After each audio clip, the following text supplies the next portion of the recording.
Hey everyone, me Kevin here. In this video, we're going to talk an EV update, electric vehicle update. We're going to talk Tesla Neo, but most importantly, we're going to be talking in this video about a potential newer company that we haven't talked much about on this channel. It is a SPAC that merged earlier this year. It's only got about a $2 billion valuation, and folks, there could be some potential upside in this particular company because it's been flying under the radar, but they're doing some pretty incredible things. So let's get right into talking about this right after I mention that you should check out the programs on Building Your Wealth. Link down below with a coupon code expiring when my birthday comes up. I'll be 30 soon, so check those programs out. Price will be going up on those programs on Building Your Wealth. Okay, look, first update that we've got is the following.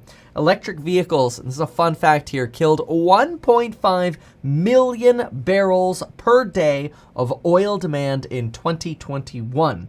Now, even though investing in oil has been phenomenal over the past year because commodity prices, especially energy prices, are up 30 to 40%, oil, natural gas, and they've only recently started inflecting to the downside. This has led stocks like ExxonMobil to do extremely well. EVs are taking a bite out of oil demand. 1.5 million barrels per day in 2021. And we're expecting that to substantially balloon over the next 4 to 5 years. Folks, Tesla, then Neo, and then this SPAC we're going to talk about. Tesla won approval to build more test cars in its yet unfinished German Berlin Gigafactory. They are still waiting for final permitting, but they can now manufacture as many as 2,000 electric vehicles at the factory. This is up from 250 previously. They're not allowed to sell these test cars, but it does allow them to get the factory to an operational state, to train their employees, and to check for quality control on these vehicles that they're producing. Now, it's worth noting that the max capacity for Giga Berlin could potentially exceed 1 million vehicles in the future, but right now we're expected to go through phase 1 of 250,000 vehicles a year, and then phase 2 of 500,000 vehicles per year. The plant will also have the capacity to produce 500 million cells, totaling 50 gigawatt hours a year when it's fully operational. This is pretty incredible, especially since when we add this for Tesla, even 500,000 here, plus about 600,000 at Giga Shanghai, plus 500 at Fremont and growing, then the Austin Gigafactory, we should easily be at over 2 million deliveries for Tesla within the next year to 18 months at an annualized rate, and we're up from there. Now, regarding Neo, there's an interesting update regarding battery swapping.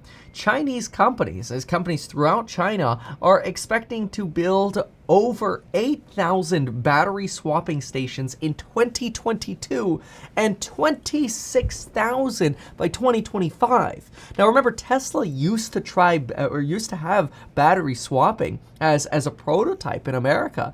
They never ended up going mainstream with battery swapping because Elon Musk believed that American consumers don't want to swap their batteries. They want to be responsible for their own battery. They don't want somebody else's battery, and they'd rather just use a supercharger because it's fast enough.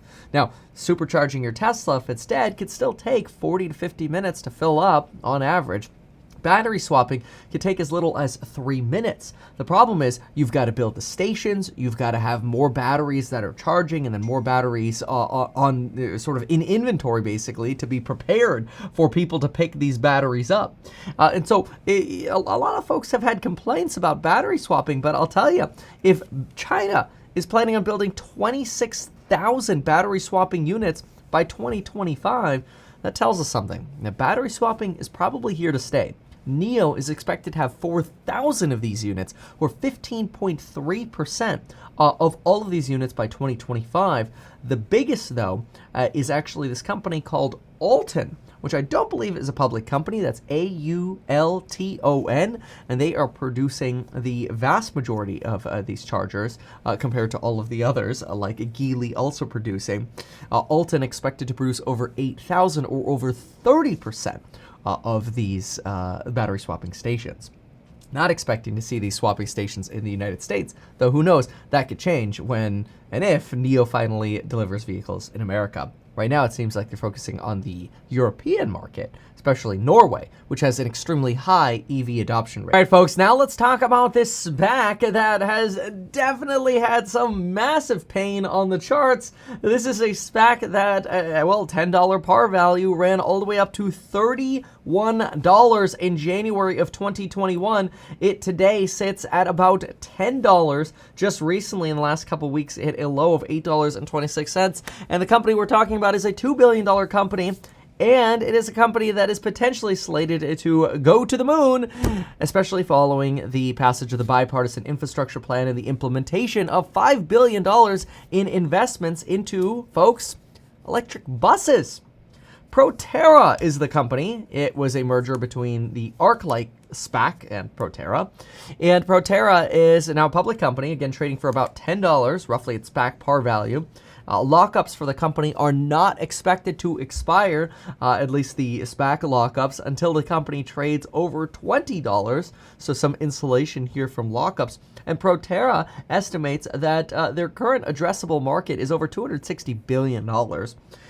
Is selling electric buses, especially since states like California are required to convert to completely zero-emission vehicles by 2040. So electric buses likely to be the vehicle of choice for city buses and school buses. But this also includes currently cities like New York City, Chicago, and Seattle.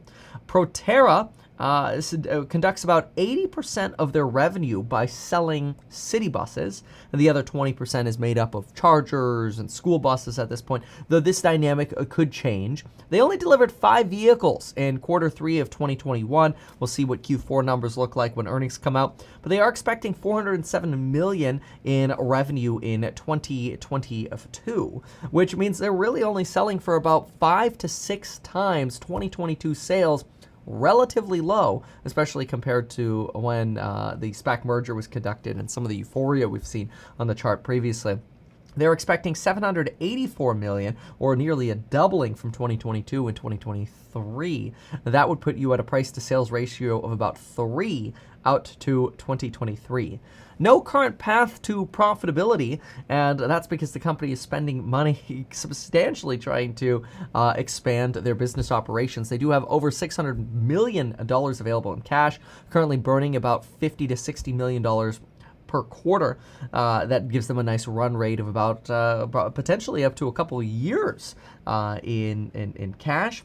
The company has 2 battery production facilities as well right now, so they're taking a very Tesla-esque approach. Their current annual capacity is about a 1 gigawatt per hour, or 1 gigawatt hour annual capacity. They're looking to build their 3rd multi-gigawatt facility. So this will be their 3rd battery production facility, introducing an additional multi-gigawatts of power. This 3rd facility is expected to cost $76 million to get up off the ground, so some cash headwinds could be coming for the company as they continue to build out factories. By comparison, Tesla does produce about 38 to 39 gigawatt hours. They're working on getting over to 50.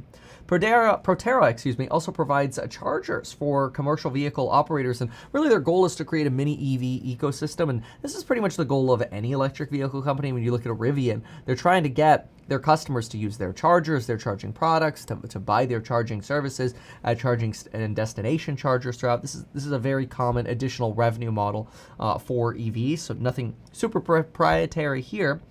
Their chargers charge at about 250 kilowatts per hour. That's about the same speed as the fastest Tesla superchargers. Their lithium-ion batteries are expected to be as large as 6 megawatt hours, which is about 60 times the size of a battery that you would see in a regular vehicle, which does make sense given the size of the vehicles that these are going in. The average weight of a city bus, by the way, just for comparison, is somewhere between 25,000 and 40,000 pounds. That's about 10x the weight of a regular vehicle, and it makes sense. You can carry about 10x the amount of people, but substantially larger battery sizes to really keep those ranges going and get these vehicles moving throughout the day. Now, in October, they also announced that they were considering using electric school buses to turn them into electricity generators during the day to basically provide power to the grid when school buses aren't being used and potentially during midday electricity usage. So this is kind of an interesting opportunity for potentially school districts to invest in these electric school buses and then be able to park them in such a way that they're actually feeding power back to the grid and offsetting some of the energy cost of, let's say, air conditioning in schools. Here's just an example of a Proterra branded school bus. You've got the Proterra charging systems here, bi-directional power capabilities. So again, being able to support the grid. Here are just some examples of the Proterra electric buses, and really interesting charging system where essentially the bus can drive under a charger and almost like an electric monorail in a city, or maybe not even a monorail, more just like an electric streetcar in, say, San Francisco, where you've got these overhead lines that are charging or powering the streetcars. Here's an example where Proterra has charging stations that you could just drive under, and then the vehicle charges by making contact with the charging units here.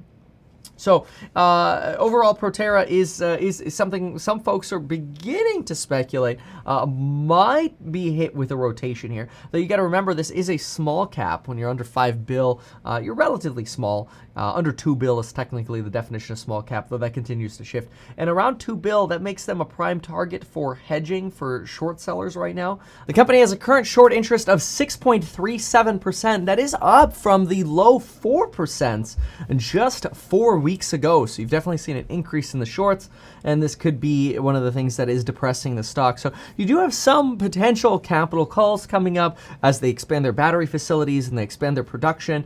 You have a risk. They're not a profitable company, so it's very easy for algorithms to sell this company off. But it's at such a low level that folks are wondering, $2 billion for an electric vehicle manufacturer that could benefit quite well off the bipartisan infrastructure package seems quite fair and quite interesting. You've got the Vertical Group projecting that this is a $40 per share company in 2025. That would be a 4x by 2025, with a fair value, they believe, of $25 today, which is about 20 times 2025 EBITDA. And that compares to the Russell 2000, which trades for about 17 times 2021 EBITDA. Additionally, its lockups ended 120 days and 180 days after the merger that occurred on June 12th. So we shouldn't have lockup headwinds, which potentially means the price could be lower because of lockups that have already expired, which could potentially, again, create another opportunity to get in on Proterra. So there you have an EV update. If you found this video helpful, consider sharing this. And of course, check out the programs on building your wealth. Link down below. Thanks so much. Bye.